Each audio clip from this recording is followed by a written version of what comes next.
บูชา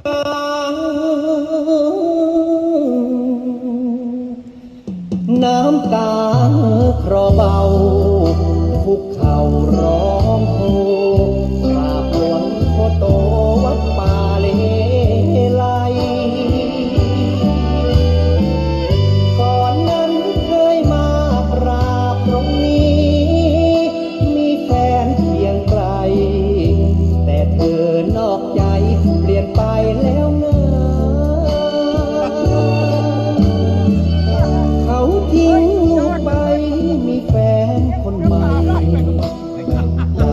เป็นสองให้ผม